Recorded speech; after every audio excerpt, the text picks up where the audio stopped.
tangata mai o lofa iau mea lofa tangata e fo i mai.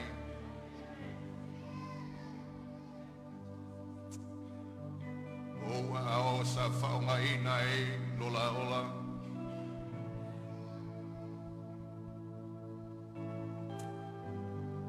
Mātou vi inga whaipele i atu oi.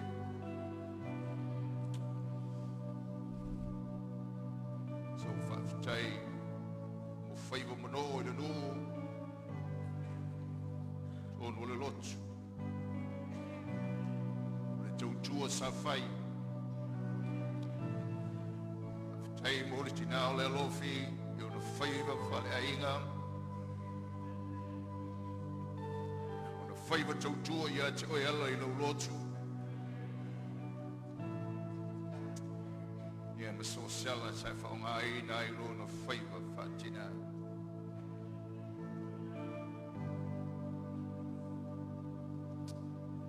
Winga mantalasi lo walofa.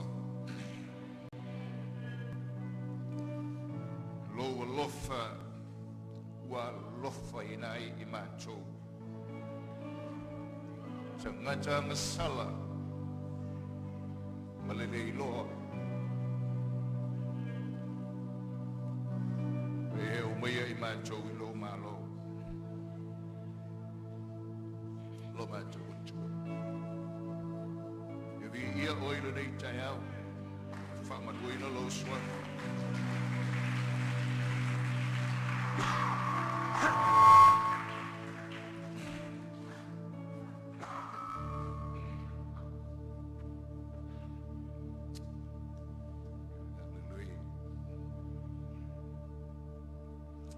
Mancho te talo tailo mancho tu e tu inantu ya tu e ia whangoe moenga i loa au te ta. Si le fio mancho mana onga, whananonga. Whaiva vale lawa fuafuanga al tangata pe ale iei lima oe. Ia o mancho te talo toile lima. Tu atu ya te oe fuafuanga o whaia. Ia i loa au te ta i morevi inga o oe lo mancho. Oe Tei te leo tu la fo ina o tangata Tei ra mata ngo fio re mafutanga ma oe uia i mea tutuku i olanga o mata o tua Lo file mu Sili me umai Leo ina yo mata o loto mata o te leo ma salo ai Leo la manei a toa mole a tali.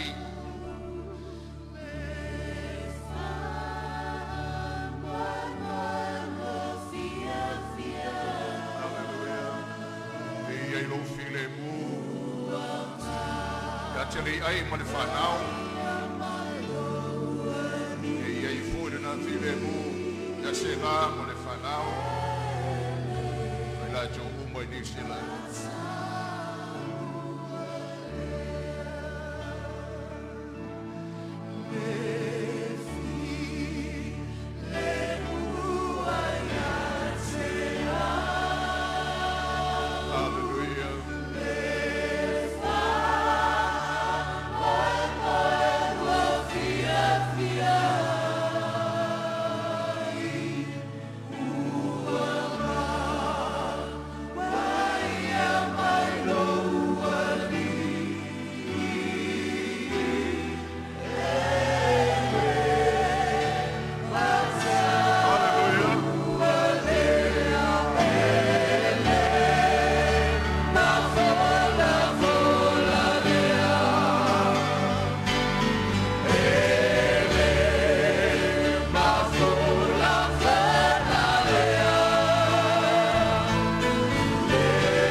ala le suafa pelo Yesu matou faitaulanga atu ai le nei te ao Upo macho lo mucho I pesenga na macho pese tuai.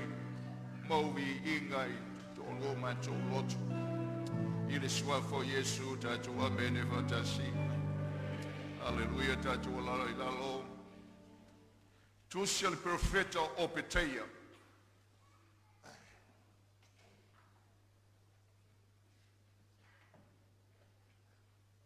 So tatu spoia fa felo yatu ya tela to tatu fanau sao inga luenga fa bai taibi. Lebi inga maolunga ile tua o to foi mai ile ai se ma mo o to vai. O manuia o to wala mo to moli mo wina le angole le o le tua I o to wala mo le o ina o to le mesa o to yai ya fa felo ya to lo to foi mai fanuo welcome back felo ya to il tatu ainga le dei taiao we no ftia tatu dao le moliu molioti manuia o tatu loto le fire mu manuia o le li Felo tu Tino Keriso.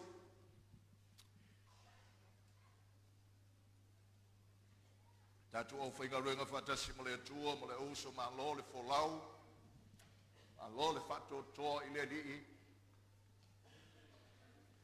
I olo tatu whasoa I pea I lungo le fionga le tua. Opeteia.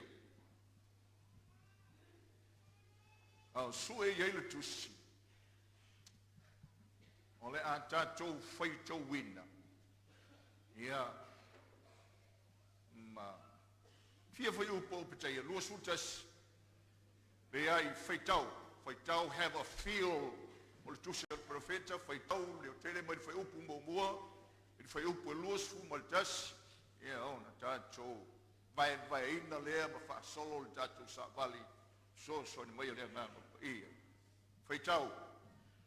O le whaalinga ia o pitaia, o lo whapea o na wheta lai mai o le ali I le atua ia e toma.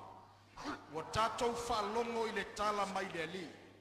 Wa awina tu fo I le sābali nu ese. Tu la ia o tau. I nā tātou si atu ia I le taua. Whaauta, wa o whaia oe ia whatau wa ainu. Wa matua I no sia lava oe. O le wha mawalunga o lo loto ua whasa seina I oe. O oe o lo nofo I ana o le papa. E mawalunga le mea e nofo ai o ia. Le whapea I lona loto. O ai se na te lafo I a te au I lalo I le ele ele. E ui lava I na mawalunga le mea te nofo ai pei o le aeto. Ma e tuulo o whanga I fetu. O lo feta lai mai ai le ali. O te lafo I a te oe I lalo I lea mea. Ana watu I a te oe o ngā oi. Ana watu o e whao mea I le pō. A we ua wha umatia oe. Po ua lato le ngā oi ea mea tusa ia I lato. Ana watu I a te oe o e tau bine. Po ua lato le whatu toe ea nai toe fui bine. Wa suena lava e sau. Wa sa ilia na mea lilo. Wa molia oi le tua oi lava e tangata uma na outou whai ai ma vaenga. Wa wha ole I a te oe. Wa manu malo fo I a te oe tangata sa outou nofo le lei. O e na a ai I au mea e ai ua latou tuu le mai le I lalo I a te oe. E le ai se ma fau I a te ia. O lo feta lai mai ai le li. O te le wha umatia ea I lea aso tangata popoto I e toma. Ma o wha umatia le ma fau ai le maungau e sau. Te manue, e matatau o tangata tutoa. Ina ia wha umatia tangata uma ai le maungau e sau ina ua fasiotia. E matua wha maina oe ona o lousa wā I lo uso I a kopo. E wha umatia foi oe wha babau. O le aso sa e tu ai e wha whea ngai. O le aso sa ave ai wha tangata o taua na au e tangata ese. na ulu atu ai fo i tangata ese i ona fai tutoa.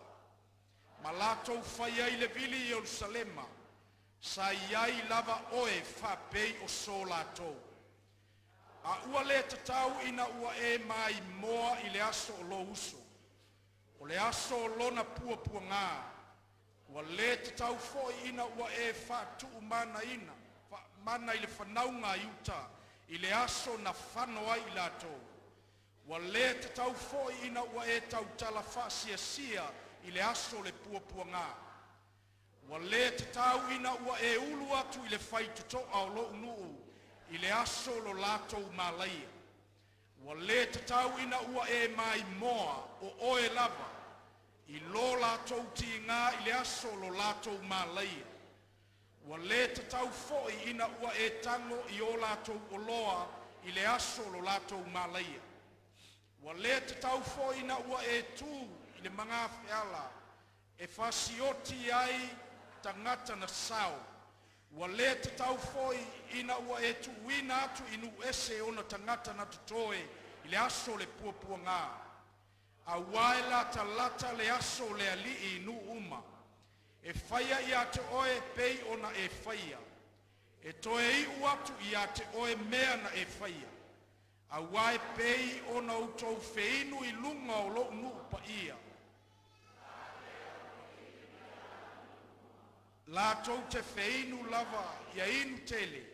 E avea i latou e peisea i ua lea i lava i latou. Ai peitai e iai le maunga o siona e ua sao. E pa ia fo ia. O le ainga fo i o Iakopo e fai mo i latou lava o a latou lava mea. E fai fo i le ainga o Iakopo maafi. E fai fo i le ainga o Iosefa maafi mumu. Ai fai le ainga o e sau matangu tungutu o saito. Latou te wha mu fo i a te i latou. Ma wha uma i a te i latou. E le ai fo i se toe i le ainga o e sau. A wawa feta lai ma iai le li. O i latou fo i o i le tu i tonga e fai mo i latou le maunga o e sau. O i latou fo i o i le tu ma ua lalo e fai mo i latou le nu o Filistia. E fai fo i mo i latou le lau ele o Efraima. Ma le lau ele o Samaria. E fai fo i Kiliata mo Beniamina. O le tawhianga fo i o le nei tu taua le whanaunga Israelu. E ua Isaka nana e o Sarefata. O le tawhianga fo i o Jerusalema o Sarefata. E fai mo i latou o ai le tu i tonga. E oa e fo i whaola i le maunga o Siona. Ina ia whaasalaina le maunga o Esau. E fai fo i le malo mole li. Mātou te talalo, mātou te mā, ina ia ganua mai loa nganga pa ia, ina ia langona i mātou uma, antoa malo tino i le nei tai au, lo whetala i mai. Mātou langona le winga lo loto, lapata inga, whamawhana whananga, sa mo moli mai ele, pero feta opiteia, ia o na teimi a e toma. Mau tangata. Mātou langona i le whiau mo i mātou i le teimi o lo mātou iai, lo mātou atua. Le mawhau whale nganga mai a te oe, ngā ruenga le nganga pai o mātou te talo atoi nei. Whamalo sia i sa loto. Whamawholai o mātou loto i a te oe mea i te tau o na whamawholai. Ma whangua i o mātou loto i ngai o i mai o le leo rangi le tau o whale nganga i o mātou teimi. Lo upo e whasa o loto i nai i mātou. O mai le valeo le me whinga runga le ata mai o le atu o le swafo Yesu. Amen.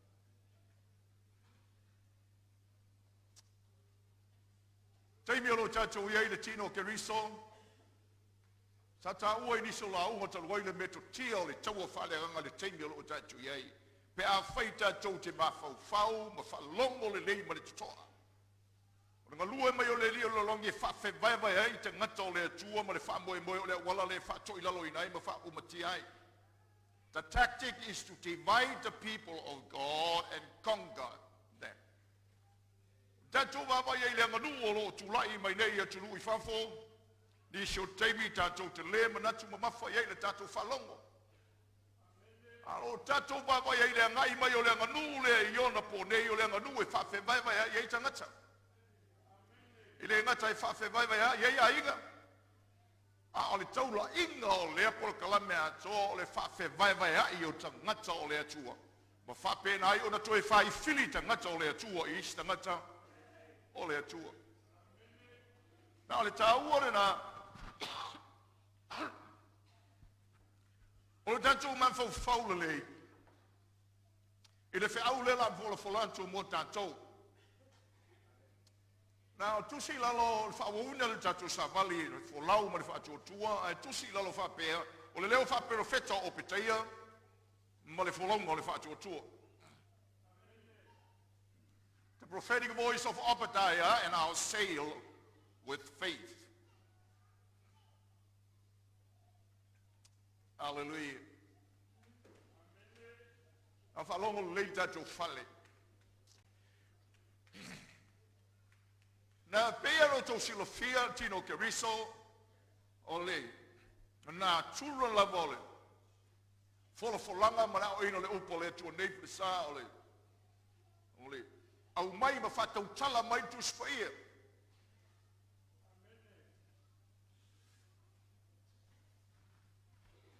O le ana mea o mana o le. Nganga pa ia tau te iloa mai le tala. Mai le profeta. After all, tu spaya le tu sia mo mai tātou na tu peila le tu sia upeteia na tu sia e tomba. Ma tu si tangata o le nu. Nā mo tātou I le tātou lopo le ale whiau I o moli mea tātou. E mo o mea I tātou I lopo le ale whiau lana whaiatu. Nā mo tātou I loa I nei aso lapta inga le tala Yesu le whatele ina o ngā se I o tātou aso.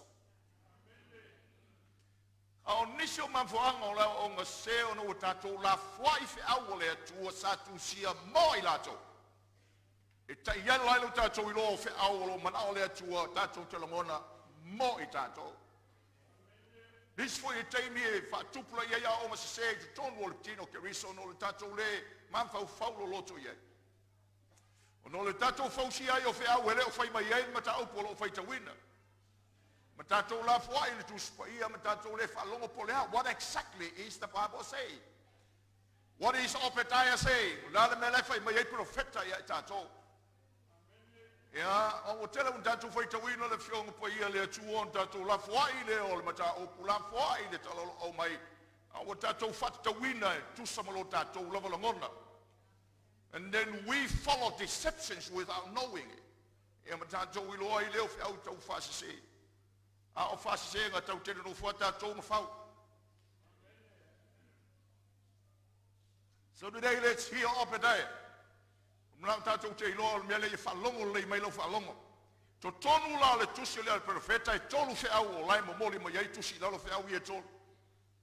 Mua mua le whiau o le atua mo nutua oi. Sa whai mea mai e toma.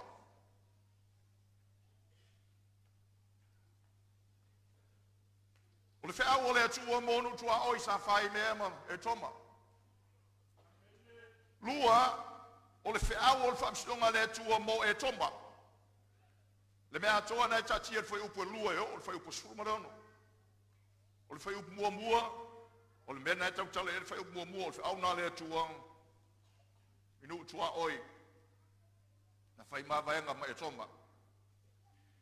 Nā le whiau lon tolu o le whiau o le atua mo ona tangata. O le nuu o le atua, I teia I nā teiri, I ane whai upuna su whetu lua sumantas. Hallelujah. Nā te manao iei loa, o whiau umana o lo ta oto, I le whiau mo tātou. There's a message for us, o iei le whiau mo tātou, le tino ke riso. I le whiau lea le atua mo nuu tua oin whai mawaenga ma e tomo. O iai le whiau mo tātou I le whiau whamasinonga le atua ia e toma. O iai fo I le whiau mo tātou I le teimi o le whiau o le atua mo ta ngata yu te ia. Ma tātou le tino ke riso le teimi o le tātou te iei. Hallelujah. Au. La tātou wā iei ma le toa tātou sāma le wali malia ma toi vai la le tusi lea. Fe au lea o peteia. Iona vaenga na e tolu. Iona tātou ai le lui ta wino tātou ma le whamalo sia o tātou. Tātou I loa ai. Pa ai le tavilinga o mea o lo tātou iei. Ina ia tātou mātala ai. Now, o le whaau le atua mō lutua o I sa whai mā vaenga ma toma. Whai upua mua. O le whalinga ia o peteia, toi wa aile e tuspa ia. O le whalinga ia o peteia. O lo whapea ona whetalai mai o le li o le atua ia e toma, o tātou whalonga le tala mai le li. Wa uinat fo le sa vali inu esi. Tula ia o tau, ina tātou si atu ia I le taua. Ia e toma. Now, o le winga o le tala, o le whalinga leo wa iei o peteia. O peteia sort of vision. O le whalinga, wa wa iatu o peteia, wa luatu le sa vali mai le isi nu uia. E alu I isi nu, o le whalinga, ina ia au whaatasi mai nu ia, sa whai mā maenga ma e toma. E toe whasanga tau mai ia e toma. That's the vision.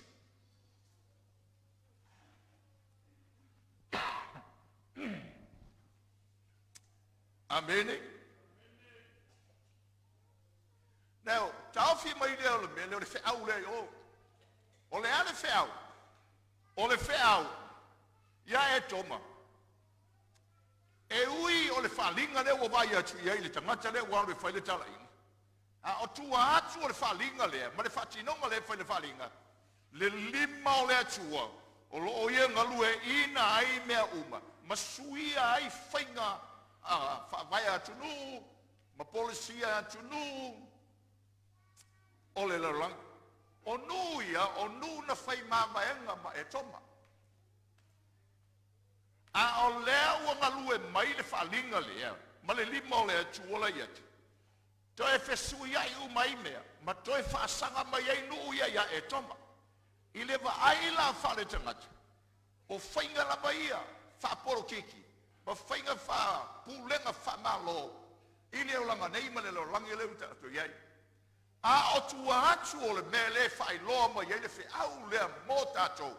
E sovereignty a lea tua, I lunga ma ngai o inga o malo uma. E talua na amata mai o tātou tautala la vai le mea lea. Tautala pēa, ma tautala pēa, ma tautala pēa, ma tautala pēa. O le tala whasolopito o le tala lea tua. History is God's story.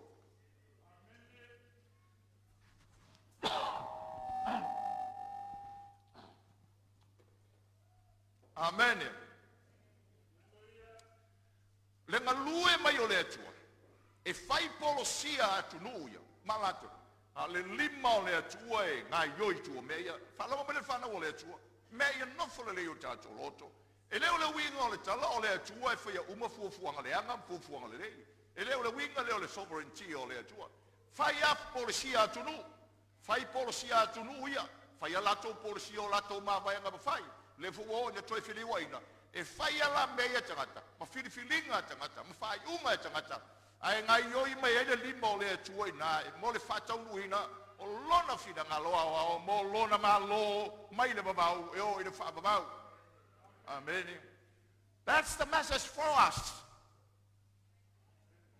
Amen. Stasio saunonga le li o Ioane Wesley. Wama Ioane Wesley, o le mele o te toanga i o te whaitau newspaper. Ina ia o ilo ai po whape whea o na foe uli e le tuol tavilinga o malo o le laurangi. Na o le tō whasila sila le nā whale atua. Le tō whasila sila le nā whale tuspa ia. E a fua mai ai le tala le nā. Ana o le atua ia nofo le o tātou loto le tino o keriso. Angai maua lo tātou mawhanawhana ma whamalo sia i tātou i le melea. This is the message for us. Tātou whaitau atu le ei ma le tavilinga o mea uma.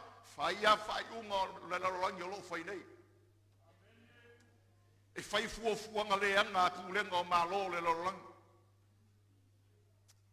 O lo tuli matai lava nei fo le tabilinga o ia meo ngi mau fa mai SS. Lo tabili nei ona afianga tau tele lo tai o po fele me wanga ye me e fai tai o.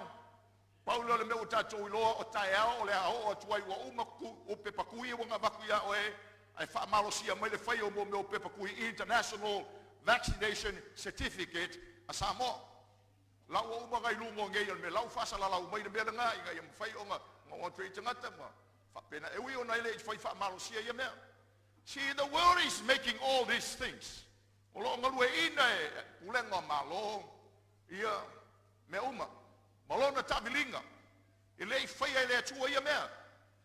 But somehow the sovereignty o le tua e fa onga ina ile tua me uma ia e ngalu e ina lona fina ngalo ao mo lona malo. Ma fuanga lea tino keriso tato foi.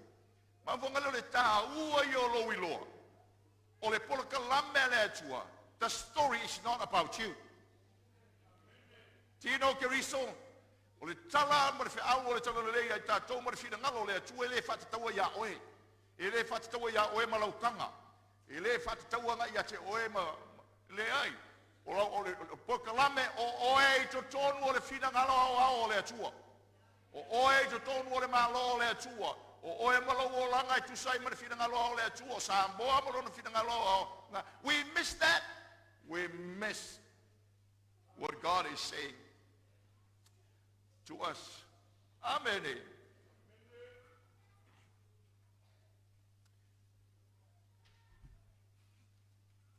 O te talo Iosefatu no fo inga tupu lua, matau pu lua sifulu. Temi ufasanga Iosefatu fo inga tele. O le mana ia yo upu Iosefatu, fa mai Iosefatu. Leli ele atua o matou tama, ele oe o le atua o e fio le langi, e te le pule e i malo uma o no es. It's a confession. Pule le atua, malo uma. Ia maletani eru e lima fa upo lustasi, o te tauna tau loto uma e tatou, we o lo se e pule. Tau loto uma e tatou e lo ngalo lue, fai pule le malo ma le pane mene. O te tauna matua pi tau. Lale o inga le atua e Nebukadnesa, se ia e loa e pule le atua i malo uma o tangata mai e tui lunga mai e tui lalo. Amen. So le fea ura sovereignty o le atua. Hallelujah. Lui ta wai mo tatou. E leo le winga la le fea ura sovereignty o le atua o le a fai maalofanga. E le ai e se mea le tino ke riso e faia. E le e ina tatou me faia.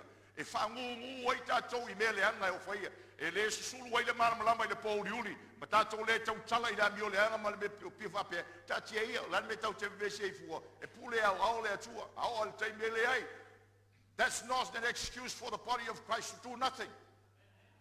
Amen. O te me o le tatou tau tala ai me o lo faia. Whapea na whasulu antu le malamalama. I le lorangi o lo tatou I nei. Na le mele tino ke riso. Pule au le atua I me nei. Na whaintai o lo tau leo tatou I nei. Hallelujah. Whawhita au leo tatou le tino ke riso. Mai se foi e tatou samone. Just because leo kakangi le lomo le ka bilinga I lunga lorangi doesn't mean e le pa o yo kako lau fongu mene. In fact, el tala tu spaias o se mema na ole tu e fai. Na te fai loa mua ia na perveta. O mei o kako ia ngei, wa leva nga fai loa mai al kuspaia. O leva. Leva nga fai loa mai al kuspaia. O le amatu asa sao fa afi fa mai o le olanga le nei da kako ia. Tala tu spaia o le afat teleina mala fara natura. Po ai whainga malo e kula I mai lau kere mwhainga kao fi aisu ingor kau. It's a deception. E le ai I kau mwhainga sui ai le ngā solonga le bevela le malulu, bevela male. No government, no policy can stop that. Tala tu spaia.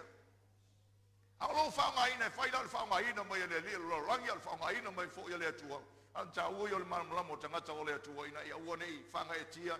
le tangata o le tua, na le tau o le tatou lo, iei le file bu o le li, i o tatou loto. Praise the Lord. Now, lua le whiau o le atua mo e toma. Whamsidonga le atua. O le apalasi mai ia e toma. Now, whalongo le mai la ia whanau le tua. O le tua ele le ole. Mene ka kia mai. O lo ta oto mai i le tala i to tonu o le ainga o Isaako, Iakopo ma Esau. O tangata e toma o tangata tupunga mai a Esau. Au le la tatu whaitau i le tala ole. O le ngafa ma le tupuanga mai lea. E whaingo fie o tatou malama i le mele la tau tala mai ei. Ma whaingo fie o tatou la ngona le whiau mo tatou, teimi o lo tatou iei. Ma tatou i loa i le mele no whato mua tuai la utala ole. Me to tia le lio lolang. To divide us in order to conquer us. Eini mea fou. Me to tia ma me umai o whai mai le lio lolangi. It's in the Bible. O le whai tau o tangata mwhatanga tu spai e tau tala mai. Tatou te wheme mea i mpese i o ni mea fito atupu nei. Amen. Nā whanau mele whanau o le atua. Mo meo a venga. Onga. O mo meo whe ese inga. Tau ave ina pēr. Kusi lalo le mea ngau wak. O le onga. O a venga. O whe ese inga. E tau ave ina pēr.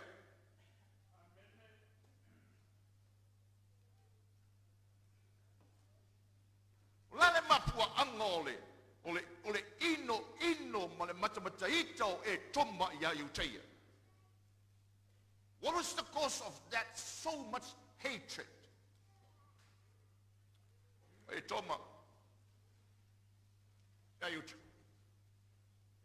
E tusa ai ma le talanga o tupuanga o le ausala oria. Okay? Talaula o ngasa. Tupunga mai uta ia Iakopo, e tupunga mai Esau, ia e toma ia Esau. Eo, tatu vai le ia ngā tupulanga ma le wha ngā soloma. Le feitanga i le na mafua mai to tonu o le whale. O whanau mai tama ia, e whapele Isaako Esau, ia e fise Rebecca Iakopo. Jacob was a mama's boy. Yeah. Our Esau was daddy's boy. Hallelujah. Now tatu lola yele tala le feitanga yo le tolu le. Ma le fese se inga le na yai. Por Colombia le atua o Jacob e fa o winner for flanga. Ele Esau. Au tatou loa i le tala le, whaasolo pita, whaaloga mai ngā koe whola ko le mele inga ia. Ngofo le ni mele la tatou loa i ei. Ai nei whaaloga o Isaako mai ma Rebecca i le atua. O mai fau tau mwhai fo ia ngalua ina mea le atua i o la ua ala mo la ua manatu. Ia ma tupu ai e me whapena ona whai e wa tupu ai ki ngā e sau, whola e sau long whasi o kinga o Iakopo. Ia ma tupu mai ai le wale na. Nam tatou iloa le tala na isi teimi na tau maua isi le ingo le tō lua lea. La teimi na tau maua isi le ingo le tō lua lea. Ke ngā, fōlinga mai ngā roa ke ngā, ae lei maua, whatae alunga le mele nā. O le teimi no mai e le tanu la tamao isa. Tanua isa, ae le tanua le loko ki ngā o lesi desi. The hatred was still there. Kangur kama, ai le kangu ai le mea lea. Le laua, mamae atu lana uria, mamae Esau, mamae Jakopo, but the hatred goes on. O whanau mai lava leo le loto ti ngā lea. Ia i o la, au ngā tupulanga, maleo ngā tupulanga, le lau tatu o mai ne iwai, e le ngata na amata mai le whese se inga, whale ainga. A leo se mai fese se inga whale atunu. Whanu. O leo onga leo a venga mo fe ese inga e tau ave pea I loto.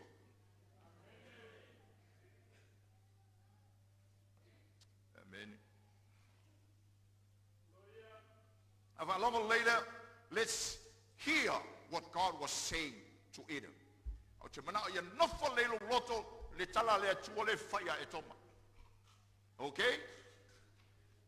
God talking to Adam. Adam, ua mua. Whauta, ua o whaia o I whatau vaai nu, pe upelua, ua matua ino sia la moe. Judgment. Ua saul whamisinonga le atua. Ai whai mai le whai upo tolu. O le whama ua lungo lo loto, ua whasa se ina I oi. Le mak whalongo le rei upu. O le whama ua lungo lo loto, ua whasa se ina I oi. O oe o lo nofo I angana o le papa. E mawalunga le mea nofo oi o ia. O lo wha pea I folo loto. O ai se na te lafo I a tau I lalo I le ele ele. Amen. Fai mailo le fai upe wha.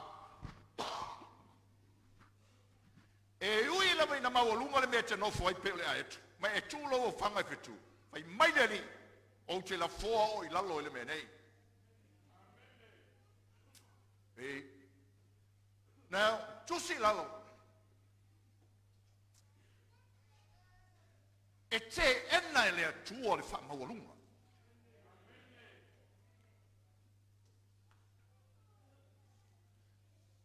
So tu lea tua ngai tua, o le ale o ngā onga le whese se inga le tau ave pei loto. Mai lea tua, who was pride in the heart of Edom. Wha mawalunga lo loto.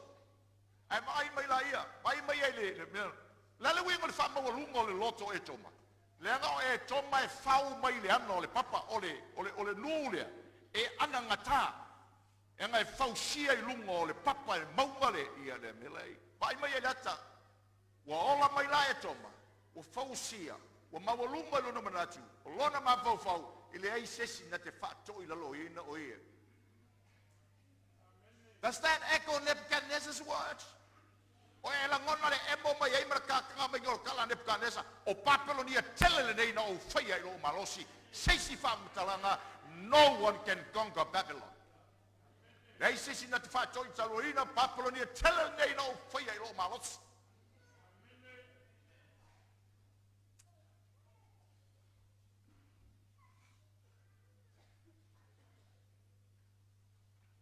Hallelujah. Fai mai lea tua o te lafo ina oe I la lo.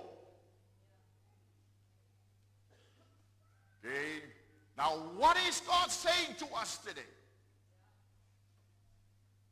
Tala lea tua ia e toma. Now what's the message for us? Tino keris. Mele sau fai ia tua I o leo onga. O leo onga o avenga. O fe ese a inga. E tau ave ina pea. Amen.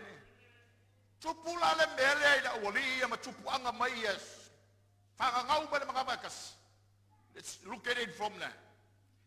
A o tātou lai lo tātou langona ina o le langa mea o le li o le lora. O le tāua I o le tātou I loa o le whiau mo I tātou. O le whiau ia aua ne I o tātou tau aveina ni wheese inga I o tātou loto ana nafi. Okay? That's the thrust of the message. Ang whai o le melo wha mai lea tua, wai whamawalunga I laulotu. Wai manatu lava oe. Ia te oe. Ia o te lafoa o I lalo. Ai mai tau mai lele mafuanga mea. Wa prideful le loto. Le tua inga mea folo ni rutau whawha. Whese se inga. Wa le langona ia se loto whamawalalo ses. A ola ina tau abe ina peafe ese inga o tangata o le atua. O na fausia lo le mele na, o le pride le loto o le tangata. O te le to I lalo a le mele.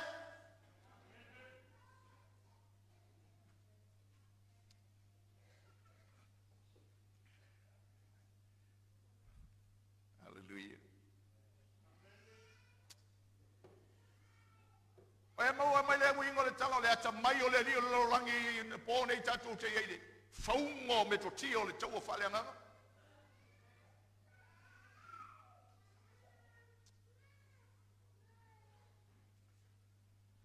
A whaia leo i aini whese se inga I tangata o lea tu. E saulanti a polo whau lunga le melea. Ua ma losi le istangata o lea tu. Wa o ina le istangata o lea tu. Ua maua mea le istangata o lea tu. Ona iai lo leo na manatu wha maua lunga le na ia teia. E sili o ia nei lo tangata uma. E le ai se la te tutusa.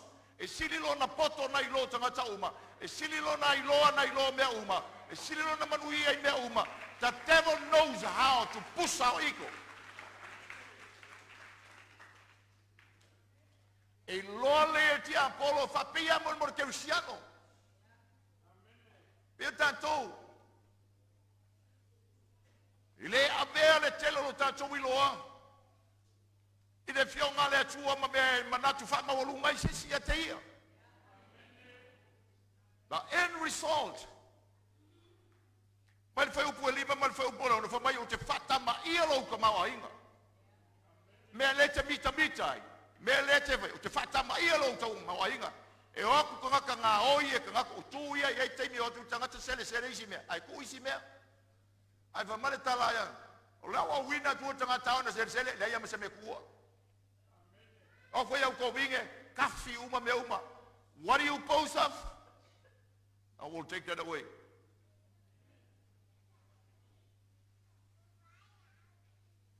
Hallelujah.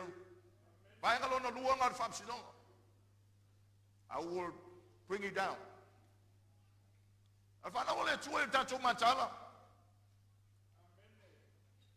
So what is God saying to us o tau na tatu iloa?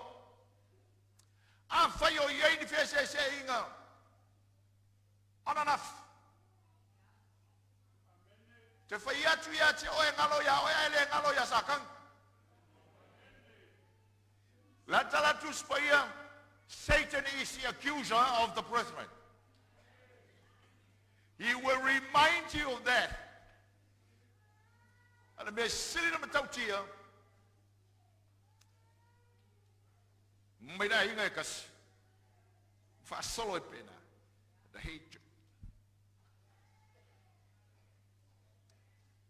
Hallelujah. Mafu angala na e o mai le whenga forward fe au le tua mo tātou le teimi le tātou ne tino ke riso le tāua le tātou matahala. Le tāua le tātou matahala ma tātou wawai me langa mai le rio le lau la lingu mana nafi. Men tupu na nafi. Mafu angala na e fa mai el tala tus pa ia fa mangalo ana nafi. Fa mangalo ana nafi. Pamaltala tusia la wepelu. Ole o ona I tuton mo loto. E faleanga ina I le tangata o lawa ona lo loto. Faleanga ina I mais tangata uma yon taftafa I le ona lo loto. So how do we deal with that? Falogo mai. Le meto tia le ria lo langi teibi o tatu I fafe vai vai ai tangata o le atua. Ina yam feon fatu I lau. Amen. Ele o matua tupu tele ya tatou le mea. A piona foi atu sirianga tau so ko sa sia foi o ko fa ponga ko so le mea. O tatou vai ai fafo o fai finish e kalesia le se kalesia. Ma fu mai o e kalesia loko. E wongi fai makasinge vai kalesia le mai fai makasinge. O tangata o lai a mege maka fa mai le ai. La le me o tupu. La o fai filia kanga I o le tuelea. Before that tatou. Am fai o fai fea uma I e pese le mea lea. Ai a falo mar ko inga fai fea ure I e mana o pese. Kali kongu mai se o le fia poko. Fia poko. Mea la e mau kanga amakaku I e uma e wese le mea riai. E normal longa. This is the spiritual methodology of the warfare. Le fava me ai and conquer. Ia tangata. Ole atu. So le mele le fana ole atu. The message mola tātou le teimi le tātou e, man tātou samalinga whare whātua tua, make sure ia le aise mea la ngā mai ia le ria lo rangi lo loto nei, talu ana nafsi. Whanau man whanau le atua, so you gotta settle, ma whanau tala Yesu ia i tātou. Now, whanau, tala Paulo tusia, tusia Roma, tau masuma lua, e leo tangata umai ke whalele, ia koe mwhainga e fia lele i mai. But that's their business. Oil mea oil atua. O le awole a mo se whese se ingo ana nafi. Why? E to ai a venga o le benga ia kako whangau lako whalongo. And when we die, le lope umaku ngeo leo tau ke hidi lapa maleri o lo langim kako malo ai. Ai a whai eise mena e o kaya, malo le lei ane rio lo langi kako whangau. Ai se a, look at the story here.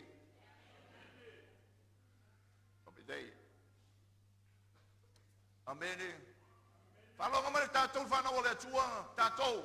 Some of us are still carrying lo kako lo ki ngambe o mamai o kako upbringing ang ngafi. Ongol, leo la ngola ai ma kako kausi foi kako ma, whapea ngai foi kako. Hallelujah. Ma poko io sa kangi le ai ma se me ngole. A umana e no fo wat stalo le atua fa mangalo mai pai mala pai. E umala ukalo ko so ma vo. Ya fa mangala fa fere mele. Pai le fo ile fo ya le fo ko fa mai fo ile si mele. Ke o fo vai ko inga. E le salamoa vai inga fa mai kangi lo ko vai inga fo ko fa mai fo isi kana. The devil knows how to do that. Amen. Secondly, o le be you timnau ta te lo mo fe aule ai toma. Fa lo le me fa o le kua. E ino sia ele atua le fa mawalungo le loto. Hear me and hear me well. E ino sia ele atua le fa mawalungo le loto. God hates pride. Okay.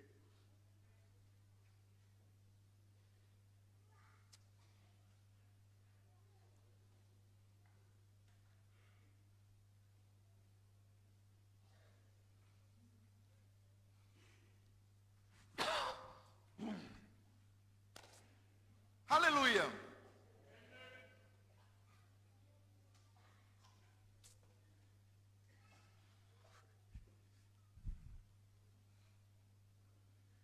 Tala tu spaya tu spata o to mua fa ma olunga muli mai tu le malai.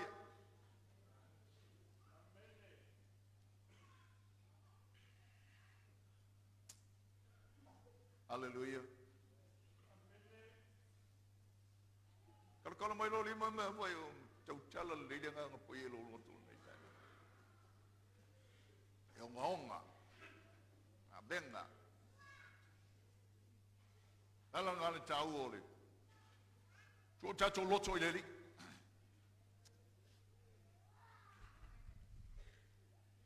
Praise the Lord. Lona tolo fatinonga.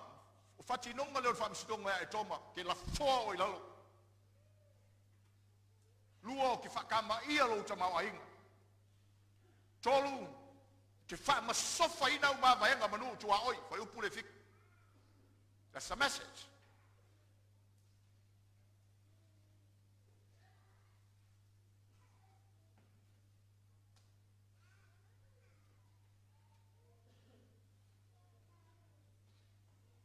Right?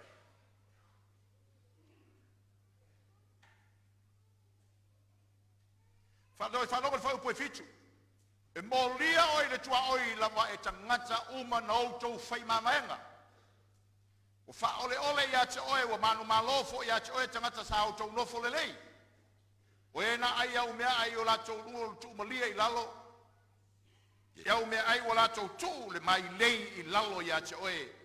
E le ai se mawhau ia te oe. Hear the message? Whalongo lei na matu ia upu, o whamsinonga. O tangata ia toma, tangata ia sa o tau whai maa vaenga. Nu ia na o tau whai maa vaenga. Tau te au au whatasi e mena whamai lea tua. o te wha masofa ina mamaenga na. Ina ia toe wha sanga mai ai mamaenga ia. Toe wha sanga ia toe la tau te tūle mai lei lalo vai. Makau kia iau. Very strong words.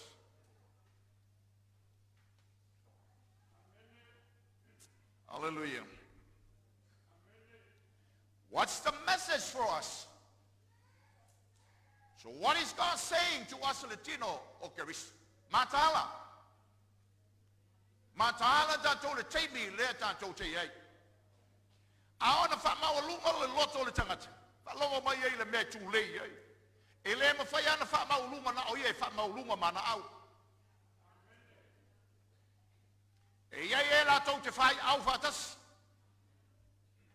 Whalonga le mai. The message. Mele mea ngalue mai le li o le rolangi. Pea mos whatai tainga, tutu mai sei whapai atu lo loto le mea lea. Ele o kupu kako whale le mea, ai whalongo le le mea lea, le whakaikai. A vai e ei sanga ta whamaualunga le kako whale.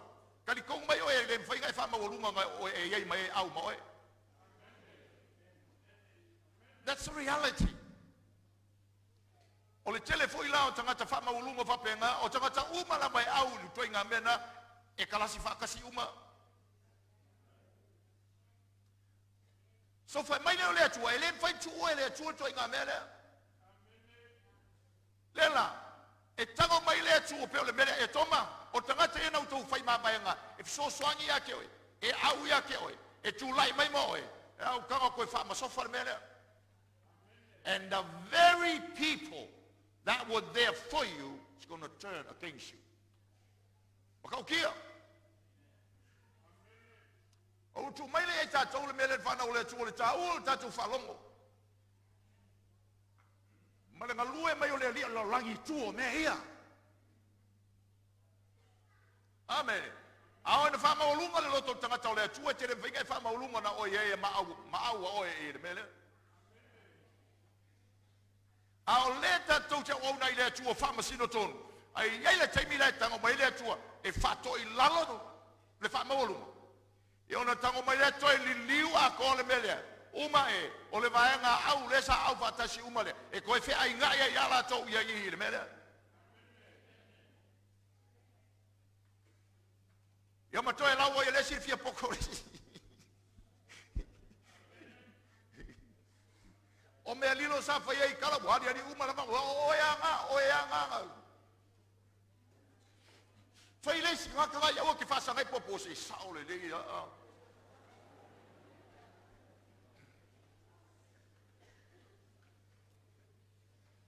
Ele tu ua le tua se mele anga iona tangata. So le tāua le whanau o le tua le tatu whalongo le whea wolai moli mai tatu. Meli e tatu matala. Tāua ia le tatu matala. Le tāua fo i le tala tuspa ia stand together. Stand together. Be united. Loto ngata stasi. Amen. Ai lo le iar ki apolo ka alonga ka alo mai. But the problem is in the mele whanau ma le tua.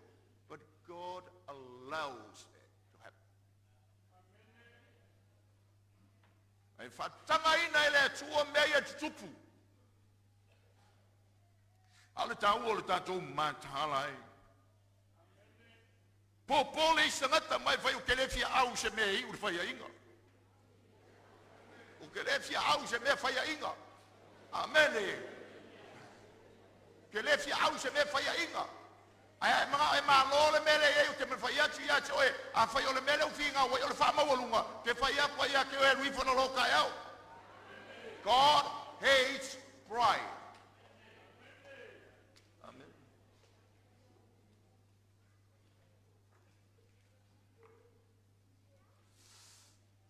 O lona whā le whatinonga le whamisinonga whai upe waru wha mai le atua. O ke wha uma inga leo loa ka mai. O le upuna nei e whai upe waru. O te le wha uma tia ea i le asu tangata po poto i e toma. Ma o wha uma tia le mawhau whau ai le maunga o e sau. O lo manosi. O lo poto e toma. Wha inga loa ka mai. O te wha umaina. O tangata popoto.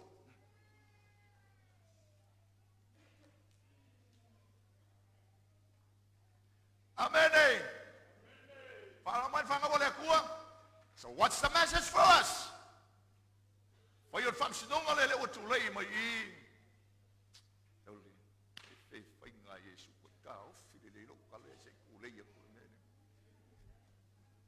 Ai mai whanga wale tua le mafua. Angalea. Pai mai tala tus pai e tau te ola wha mawalalo lava. O mea uma wa ia te oe leni mea nai mawalo malosi o mea na o mai lea tua ia te oe. O mea lofa lea tua na o mai ia te oe. Po oe na e anu lea onga e kinga inga ke whai mea onga. O le I ola wa onga o le mea lofa mai lea tua na ia te oe. Everything that we have is gift from God's grace. Amen. Aya olo ai na reisi lunga le poto le tangata o mana o e silia tulo na poto le poto le atu. A olo ai na whaunga se se le tangata o le atu olo na tamai. Malona ola o ina le rei. My God, o te whaluma ina le mele na.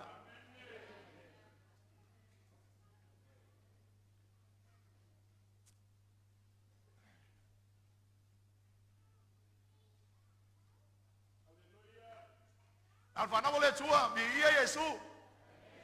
Tatou matahala I me kokia le lio lorangi le ngalue me kei mi leu kako yengei. Matahala. Mafuanga len fa mai tala tu spaia. E ke fa vale valea pe atulo fa tu mai le potol tangata. If you put your trust in a person because you have mai tangaka, you're a fool. Now tala tu spaia malea le tangata fa tu le tangata. Dala le sau fai atu. Tatou.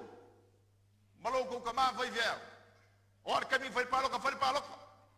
Ao le stand na le pule la alea. O le upu o le atua o le stand o le pule la alea. Tau te wha tua tua I le atua. Kau te le wha kua kua I kangaka. E le wha pio pio o le fionga le atua o no le paki rea. Tau fai atu ia tau tau le teimi ua whano. O le pule anga e, gai le lima o le atua, le pule anga e whalongo le upo le li. Okay? So matahala le whanau o le atua.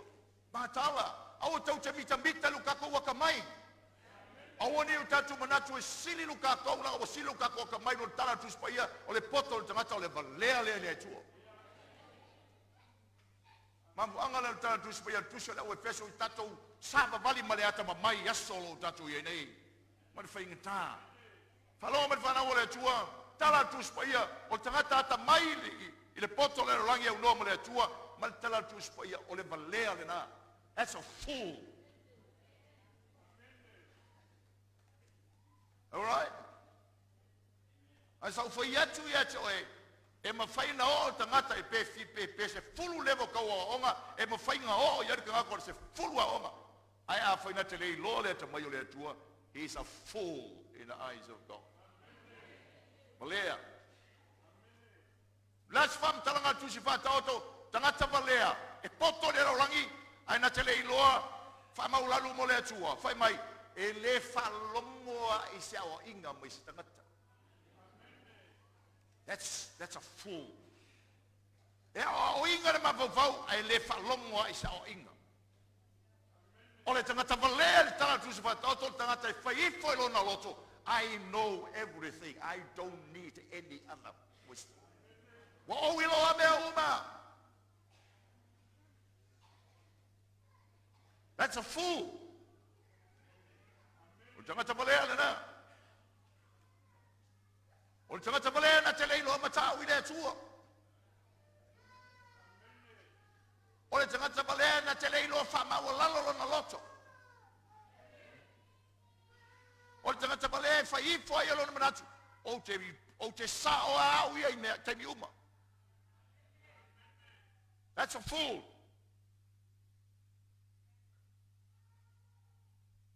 You know, the devil. E Lord ki Apollo whanau le tua whama. O ke mga iai la ngonga le kala ie whai o. Man wham talanga ie tau whai atu. Nei la ngona I le lo matala I le meo. Le mga ole koe ke makala.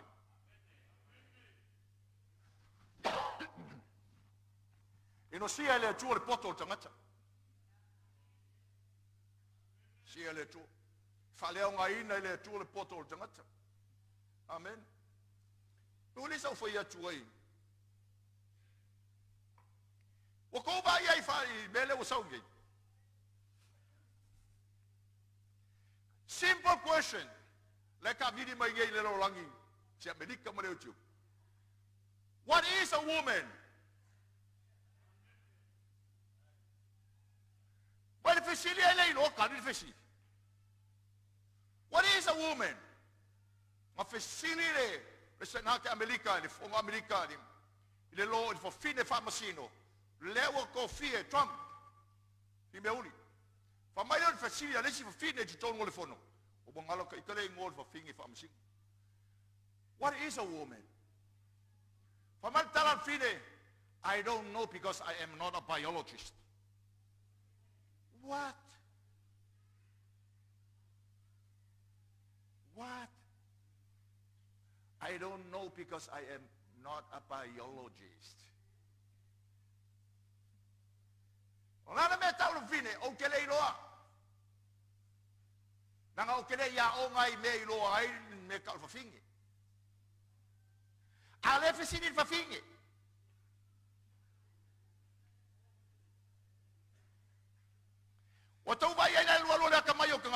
It's political. Why? Lenga wa sau tele iluma le mele le cancel culture. Le wingo le kala a fa dia ni mai se me te te ai le mele ba tau fia isa mata. Ia ole yo. Fai ngata langa e. Ele fia fia ai tamalo lo la fai mai ola ko o fa finge. Ele fia ai kamalo lo la fia fa finge. Ai le fia foi fa finge la fia kamalo lo. So for city, what is a woman? I don't know.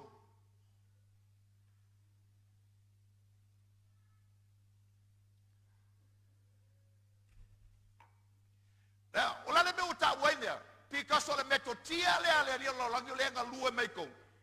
To introduce my name. O nga mafau ai leo tangata le lotu ina ia talia ina le culture. Na mafau ai leo tatou ia kalia ka kuia le meo leo ia le rolangi gei mea kaukin fa bebesi ka ko oi fa pele meo leo ia le rolangi. They want us to conform to the culture, the wisdom of man.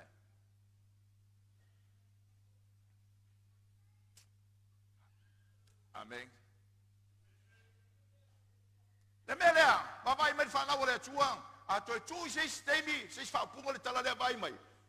Vai mai. Am fai e te fai atu ai le sio uso atangat. E ke fa vale valea, e ke valea, ke le loe fa muvua mai o ngau wai ma fau ke aka mai. You are a real fool.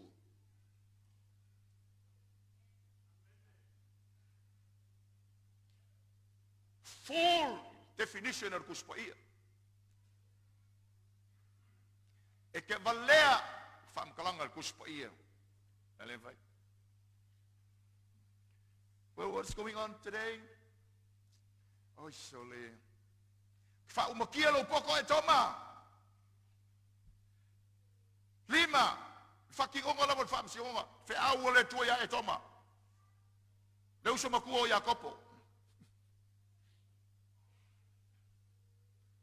Vai mai vole whanau le tua. E vole sa utalo noa i le steni.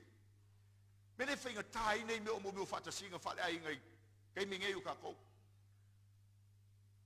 U whainta, vole koe whainga whianga kia. Wai, leanga u ka ape u koe foi mai. U foi mai u maka ngaka ua le whaailoa inga mai o lo usa le malo tuafi. A o tangata ua toi foi mai, ua whaailoa inga mai nei. O au, o le abita abale.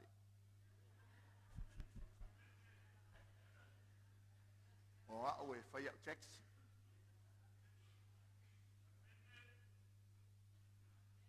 O au ua mawalo u whaailonga. O au le fomai.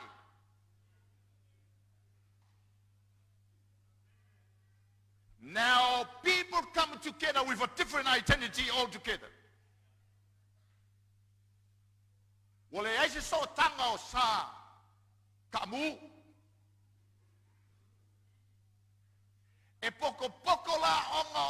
sa kamu. A o mafau fau o ngaka. Ile se kamu fa va valer kamu ngai. O le kamu matau tia kamu ngai.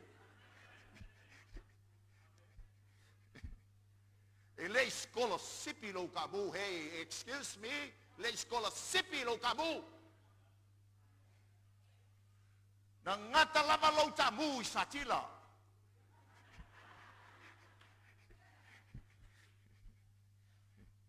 Kalau mai lo lima pe fai se seki la mola vela. Ma vo ngana le fai ngata. Fai ngata. Unless no fall lady upole tuo yo tato.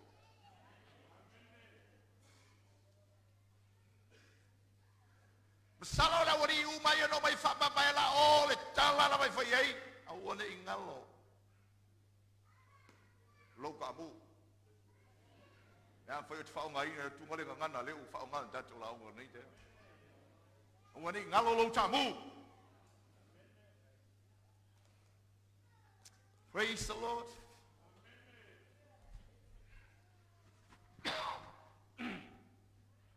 Poto yo le rio lo langi.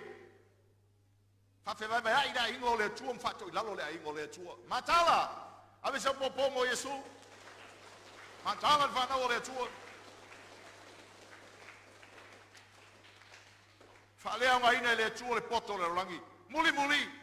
Fa u poi iba fa toi la lo ina le tuo lo ma lo si fa fita fita e toma ti manue e mata tau o tangata totoa au fita fita ie ke fai mai e le fa koi la lo i se mea e aku vale la to e le to e manu ma lo i se mea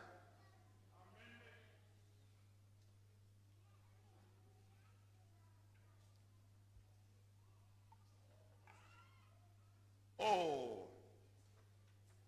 wa mangingo le fa ole ko e toma sei si fa puma anything that he don't boast of God's going to bring it down.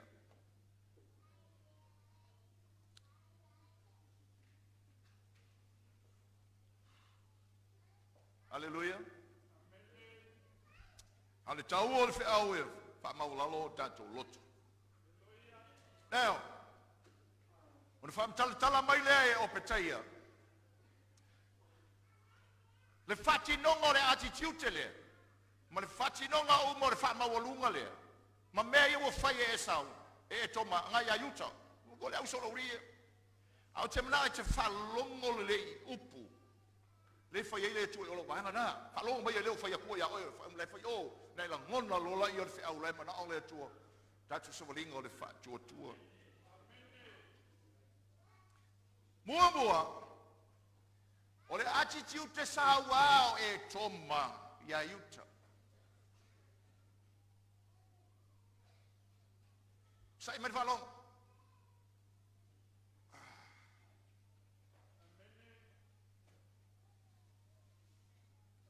Ko va ai kasi ele fai o pos fuluma le sutasiole.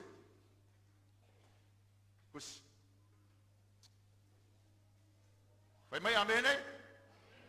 Fa longo le e matua fa maina o e toma ona lo sawa I lo uso Jacopo. Hear those words well. E fa o matia foi o e fa vavau. O le aso fa longo, o le aso sa e tu ai e fa fengai. Le wigo le tala le aso na pua ngā tia Jacopo. Ma e kukua ma e vava ia tu iai. Fa wol foi tauma. O le aso sa apai fa tangata o taua au ai a kopo e tangata ese. Na ulua tu foi tangata ese i ona faisto. Ma la tau fai le vi Jerusalem, ma fa longo la ia. Sa e iai lava oe fa pei o sola tau. Sa e ai lava fa pei o sola to. Le wingo le tala. Le mafatianga lo uso e to masate tauna e feso soani le mafatianga lo uso. Aina e tutua mai mai ati ai. Doing nothing. Pana ole tuang. Hear that? Malenga lue mai ole li ole lolangi. To divide and conquer. Fe vai vai ai ma fato ilalo le aingo le tua tino keriso. Hear me well.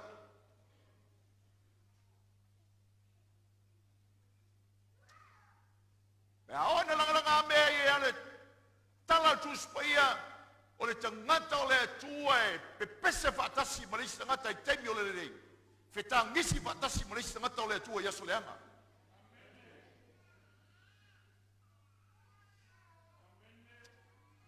ai ngalue mai le o lolangi fa fe vai vai ai fa tu poes na mau ai le o tato o tangata o le tua le atu inga attitude le ele ai sanga me fai e mafakianga o ista ngata o le atu. E o ele tūlanga e fai mea I ma le fili. O no tangata. O le atu. Hallelujah.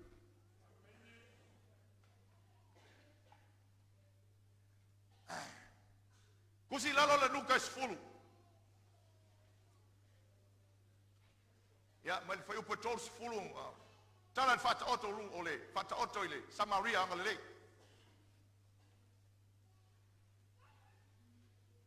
Oh, thank you Lord. Ya vai mai. Le ale su so ale fata oto. Ole su so ale fata oto. Ole se so anga ole au frosa yo mana usatu ko yo la usale bi mana wostaulang.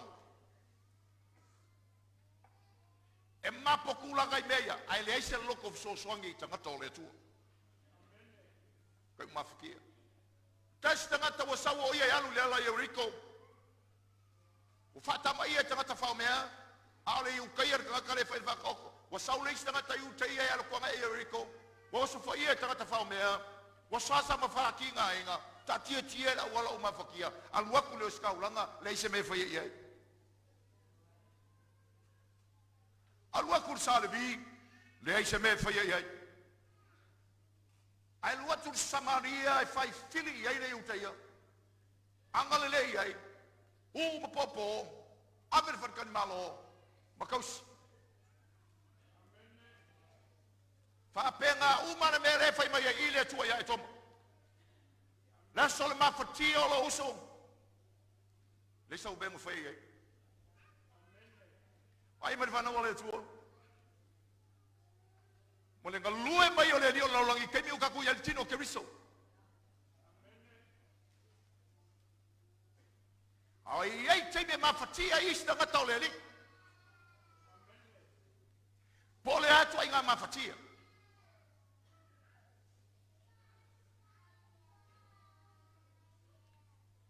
ai ao ina le fafita ia me ia sata loa Toelupe e o ai le teime fape ia tatou o le usale vi ma le usaulanga le manga o ia palpalali ma le manga o ia lufu se mea o no ista ngata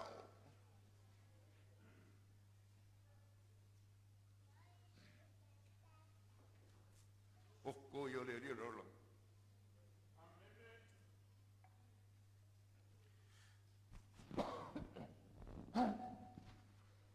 ya ola na fale tu la fono fone nei ale foi se certificate le tao international certificate mai la kule ke la kule fale mai ya o ele se me fa pe le ke la ke ka woki o le ja tu te ma fatia ale la fa mai le vai ngale ele me fa ga sa ko bila ngale le fa se me le ma ku wai le o ke oki ma ku wai le o ke ma la ngai le me fa la ngale le fa ye ko ile me le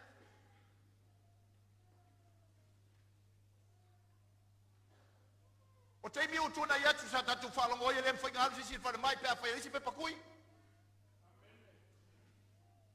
ai al foi la te la tu le o le kali o le ku ala ngo fo malaysia kali o le ku yo pe pakui ale pe pakui sorry vayala O ngā ngofo leo lea kari o lea kua lea maranga pepa kui. A lai mafakia le sia kari o lea kua lea sia pepa kui. Lai fiola. A lea la ngofo e mara pepa kui. Mara pepa kui. Doing nothing.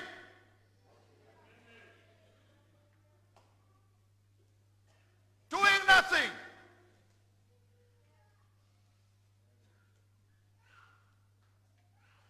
Ia po le foi na uma fatia mai le sanga tau le tua ana o le nga ia le fese ia nga ngafi le ai koso mai runga I ale uma fakia ia kafa a o ele fa mai no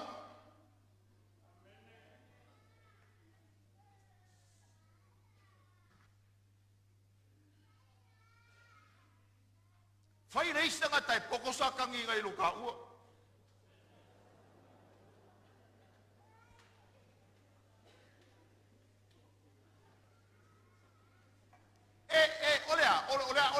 olea le mea langa sauai, olea le mea langa, nga olea wangalo ia ke oe mea ia ngawhai mai anga ngafi.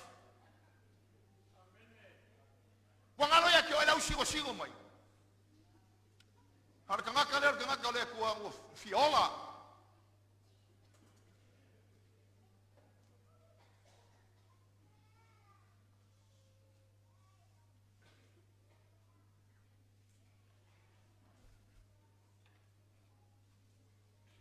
Amas popo mo Yesu.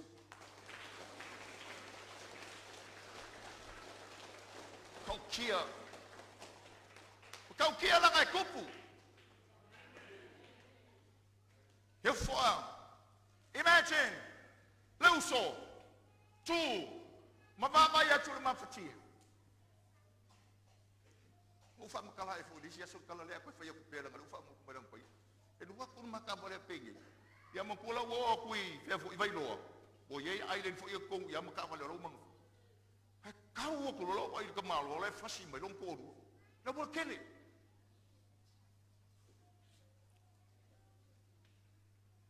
so o a por ka vale for ni malo be fok sale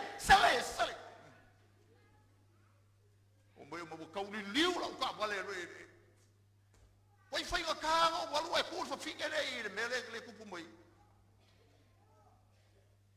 pisi ka vale ana ngi ya le wa ko ai lo maula go mai la wa se ari wo le wa ko ka vale ko bala au ko la boy o ma ke ro di liu mai la ka vale o ko vai di liu mai la ka vale o so ma ke au mo fo fin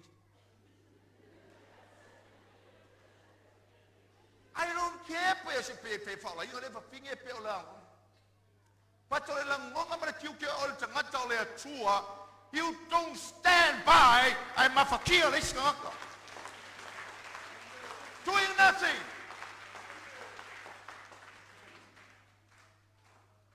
La vole tato la ke usiano le ma fe awo siki ai ka ko fa nge ya. Ala sawa ina o tato uso ke usiano ya wo ma sika kala e faia. We don't pray mo tato uso lo ma fatia ma sawa inga. Ani ya ka ke ngofum fe au fa nge ya ka ko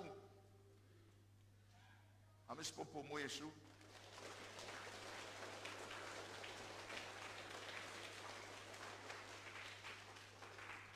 Ya wale faya tato fono talo sto na yo ngo tele flu, but I still pray. Oye talo mo fana wale lo tule fale komu solo le mer. That's the message.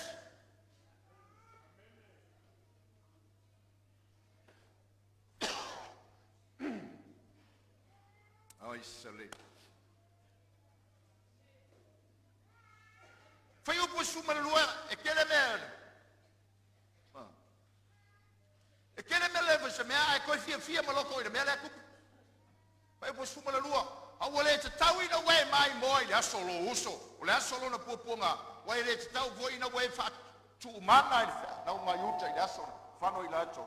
O le tau vo ina we tau tala fasi sia ile solo la to pupunga.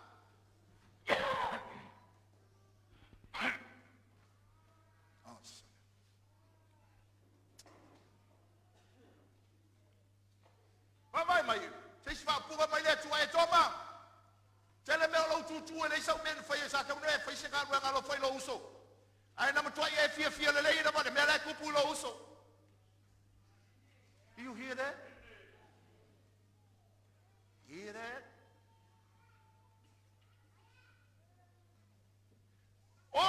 so o fe se inga ga fie le dai ape a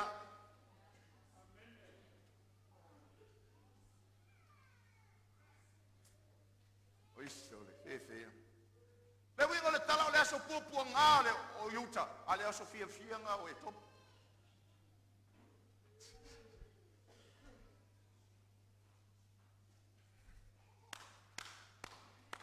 wa make ai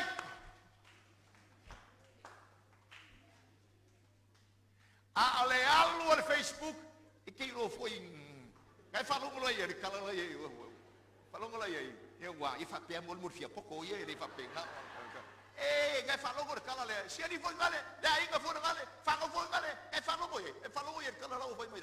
That's the attitude of Edom. Walele ai lama le fao pule. Walele lama le fao lo coffee mai le tua. Awa tau te ofa watu tu solele ya mai nga samo.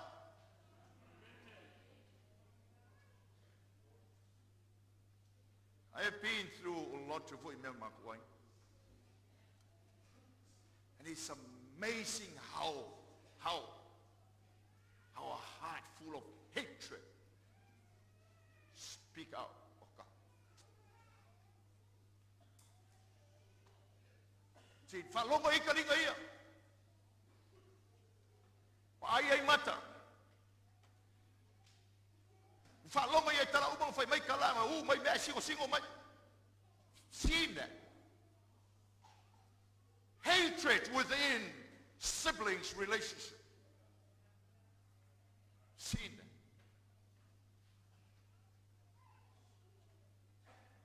And dole le ki apolo ka alo i mere. Po police ka you are my brother forever. You are my sister forever. Come on. You are my brother forever. You are my sister forever. Hello.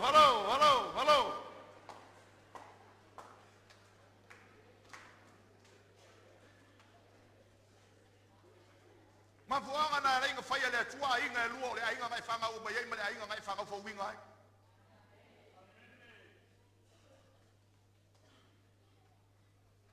Le ai and the devil amen. Ye le lo fo ya peo. O mai lo fo ya pe nga po se vai nga fo ya sa e ko banga. Ma faya ba ki kala inga wai lord ka ko lo ku le fa sala. E o make ai o le lea wai fia poko. I le ngata ua kule ai se me whaia. Wai fia iai o whai upu ai. But brothers, see that? Brother.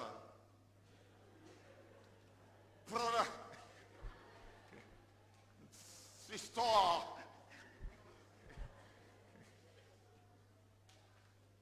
Ole ainga sa pepe. Hallelujah. Kalau mai lo lima pek fa beget kalau le ole ma fu anga le ole fin ka ko me ainga poko ma o mai ale si kwa inga le so angi la ma ai le akadi ai ko mo le vai anga le.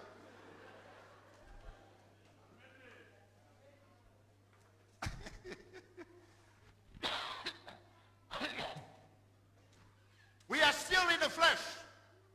Olo tatou ia lava na tsula le tino iu tatou tangata le tua but the devils.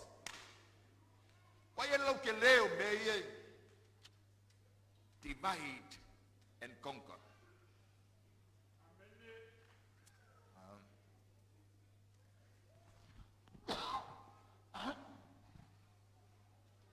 Olo na tolu ke le me o le kuale se me faia lua fia le leia e ma leia le kupu ia yuka o longa kolu I wanga au ma le fili le whaingo le mere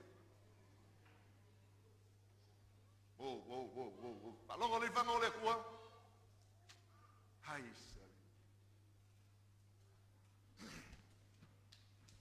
whai upa su kor suman wha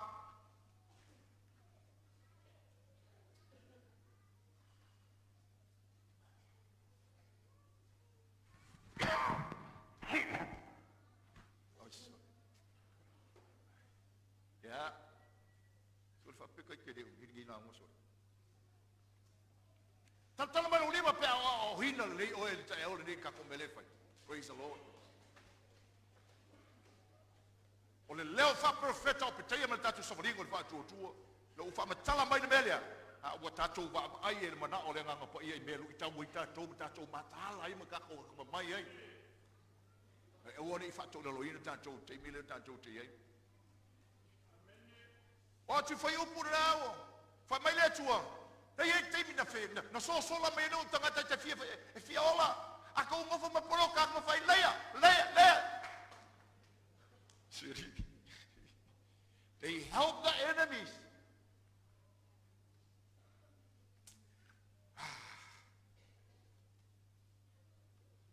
Satan comes to divide.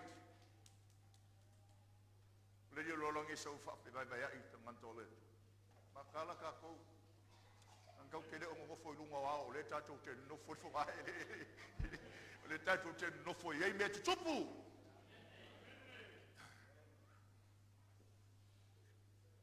Matua falta la le fa na ula mola la le fa la fa na. Mo so metai. Mana tuolo so.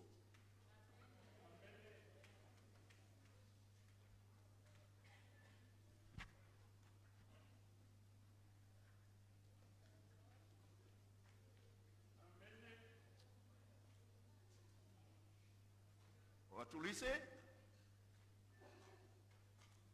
mo so metao man tu neta one mo so metao man tu lise tal bun fa ale to mila man tu ma tu fa li talanga ka mi tal ta mi ma tu fa li talanga ka mi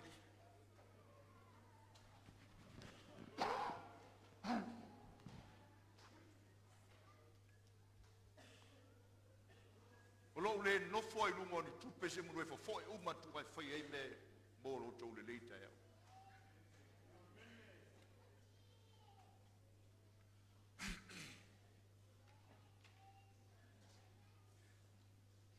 Tanto fa uta ne utato au mo le fili no le fale nga o le sio uso.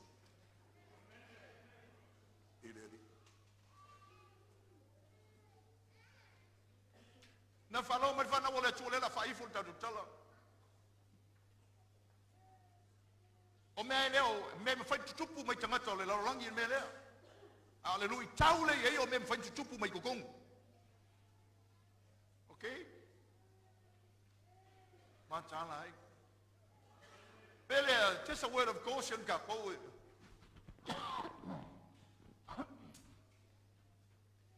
never follow me fana wole tu wa woni tele ai lo fam sino mai fam sino sta mata ono se foi upu tasi na fai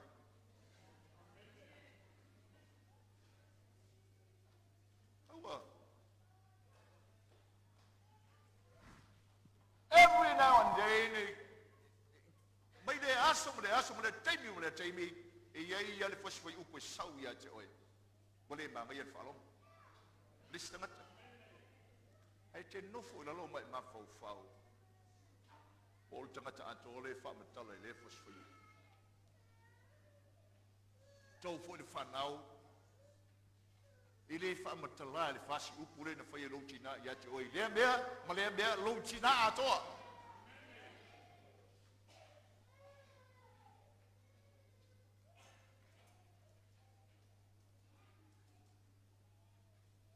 por kanga kayo kavava au te wa umar fili fasi o kia desi uso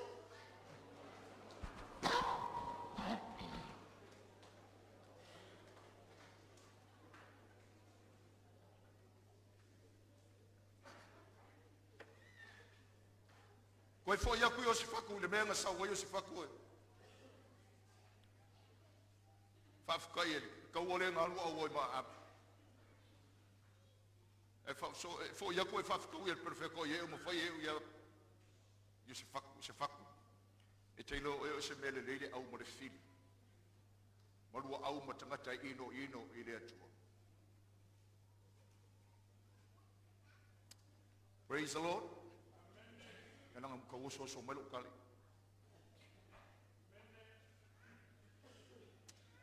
e tusu le lalo matai o fitu fai pusuma lua tula fono fa auro o mea o marama tau te loto e whaia i tangata i ate o tau e whapea lama whai o nou tau whaia i tangata. That's the golden rule.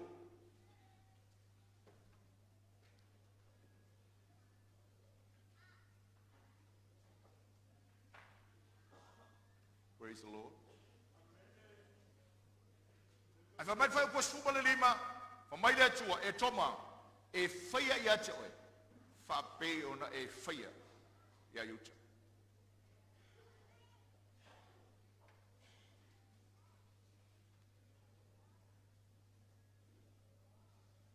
Praise the Lord. Ia vai mai lai e whanau le tua. Ia por karatia fo i ono whai o koe fitu. Usi lalo mara karatia ono whai o koe fitu. Aua nei whaseina o tau ere ulangia le tua. O le mea te luina le tangata o le mea lawana na seleina mai.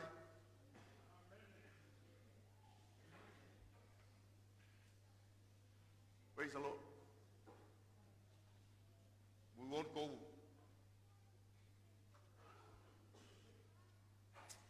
John 11 say, "You could go to me, okay, quick." Hallelujah. Why may I find out what to one? To see my little man to me, I alone. Now, you only fast say, "I owe it, and I will be alone."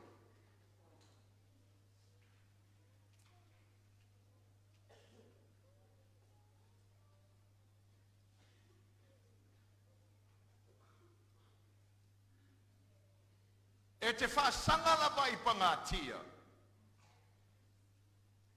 Tusa ma le mea te whaia I leisi tangata.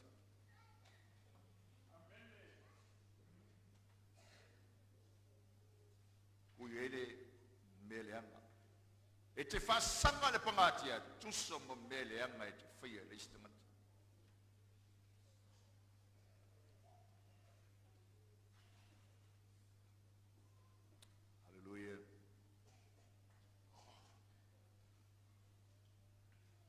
O mantus ya fasanga mo le la fa tu fa ya fe a le tu mo nu tu oi fe al fam si donga le tu mo e toma ma fe au fam mo e le tu mo tangata le nu le tau te le tala no ya la ka ti si nga si ko fa si skai fe au mo ye tau tala mo le tu e ta tu ma ta pena I ta tu ni ta tu matala le beto tiel tino ke riso te mi lo ta tu ye. The methodology is to divide and conquer. Fe vai vai ai tanga tole tua ma fato I lalo. E tau elu tato matala. Tau elu tau tato tanga tole tua. Ya tu lele u tato lo ana ole tua. Mantala tu spa ia ole matu natu le we to mo le fam stonga leli. Ma mai le tua. The day of the Lord is coming. Alo mai le fana ole tu. Tato man la mo le so le lio lo ye da stele le lio lo sau. Ala so le li le fa metala mai le so le li tau te mata ai. Le so le li. Le so fa lava mo ye le li mo fa sino le o inga tato le tu ye tato so stemi tato te le usta ye.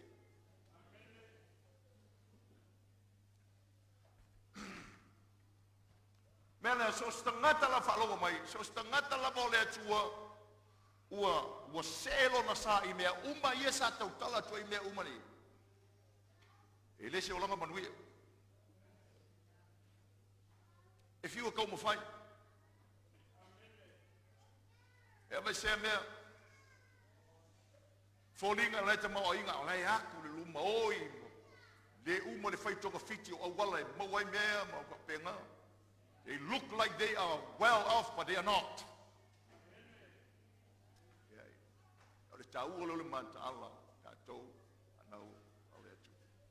Tatou matala. Foi pesi. Tatou matala I a venga onga o fetena inga o ana nafi e tau aveina pea aua. La fai. Fa mangalo. Te talo le file mu o le atua. i o tātou loto. E tauia lava le ami o le anga o le isi tangata, le isi tangata. Me le aua te whaia le mea te le mana ai whai mai, e whai mai le tala le atua ia e toma, o mea na e whaia. Mea na la atu e whaia tu umana mai ati mai. Ta ua le tatou wholau ma le whaa, tua. Pape whea on tatou wholau e ma le whaa tua ia mea, tatou usustai. I le mea o lo o whai mai ai, le atua. Le atua ia o mai lo malo, ia whaia lo whina ngaro rangi pape o na whaia le rangi, and be ready to obey God. I le mea o whai mai ai le atua, ia te i tātou. O oe le leo lo uso, aleluia, aleluia, aleluia. Tātou te whitangisi whaatasi, tātou te pepese whaatasi. Be your brother's keeper, don't be your brother's killer. Okay? Awa si popo mo Yesu.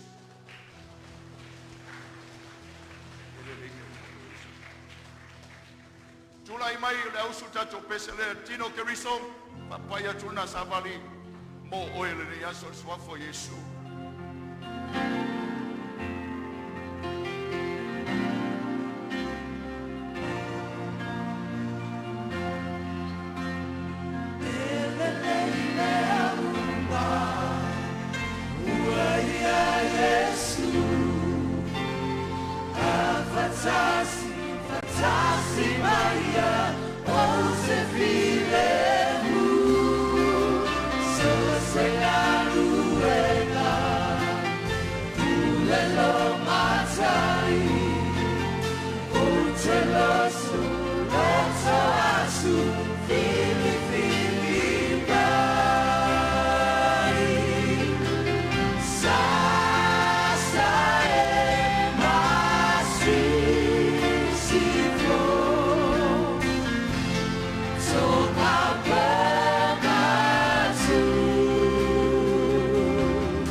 Tātou le fionga le atua.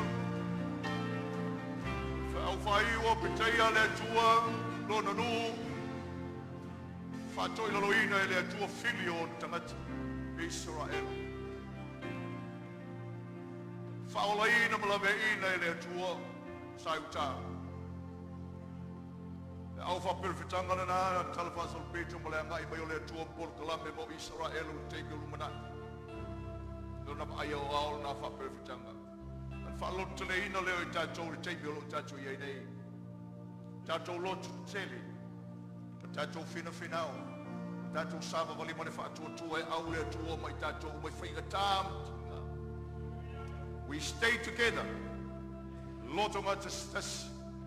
Ma tātou wata mai lea ta mai o lea tua. Hallelujah. O le taua whale nganga o tātou whengai pēr. Teimi tonu o lo tātou iei tātou mātāla i lea tua. Aftai mola upu le reita e au. Whapoto atili ai ma. I mātou uma lea tua i o mātou wala i le taua whale nganga i teimi o lo mātou iei. Malanga lua mai o le li o lo rangi mana mea to tia le teimi o lo mātou iei e teimi le li. Ma whewaiwai a ino tangata o lea tua. O lea tamai i o mātou lotu. Mātou te amene o mea uma iana i sao noa ia e toma whaina tupu i lo mātou wala. Whaina tupu te tonu o lo a inga. A wai a oa o mai mātou le mātou mātala i le li. Lolo whina ngalo mātou te muli i au tūlanga ao. Ma mātou whailoa tūle whi au o lo mālo. So lo nganga pa ia. O whea maenga umo le nei sa mali sa la ngona siri na ngona i tangata. Te talo ina ia tuto i le loto i tangata. Wha malo sia i mātou. Wha poto. Wha tonu waila mātou sa moringa. Teimi o lo mātou iei. Whaftai mo le tino keriso. Whaftai mo le au whai te talo. Whaftai mo le au fola. Mana tua le mātou te talo mātou oso lo sawaina i le talo le lei tu e fio le lalolanga. Tua le mātou te talo i tu tino keriso lo whengai mawhitianga. Whese se inga fo i lota wiwi e penisi a inga o le tino keriso mātou nei te talo le galu e mai o lo wanganga pa i. So yo mātou loto lo whina ngalo ina ia mātou whaia lo whina ngalo. Au mātou ia i te ibarugaru e ina o lo mālo. Au pengai mātou. Nisi o lo a whia la fōi le atua i whese se inga o tau ave ina mai pēr. Tālo i le nganga o oile nei tai au ia whalongo te mata umai lau upuma. Iei lau whamalo longa i o lato loto. Lo mātou watua. Lantou fo i le tua o a fia i le nganga o le whai whili. O le ino. Ista ngata. Nā le nganga pa ia lo wa oe mwhaina whasalo toa le loto o le tangata. Mātou te talo toi o le awa o ngā o awa oe tusio e veso a woni o mātou tua se me mautu ma iei le li o le lo lang. Au te talo le ngalue mai o oe le atua lo opo. Fusia lo tino ke risa le lo rangia toa. I le nganga pa ia oe. Mātou te whaawau ina i le tau o whalenga. I manuia mātou whanau ia te oe. I manuia a inga o lautu. I manuia a inga o le tino keriso. Le file mu. Ma le manuia i sili o oe. Lo mātou o tua. Se mea te tau wai o na mātou whamau lalo ia te oe tu samani le sāwali. Whamangalo, e mato. It is one for Yesu. And everyone says, Fatalofa ilays na matanay o jaf. Hallelujah.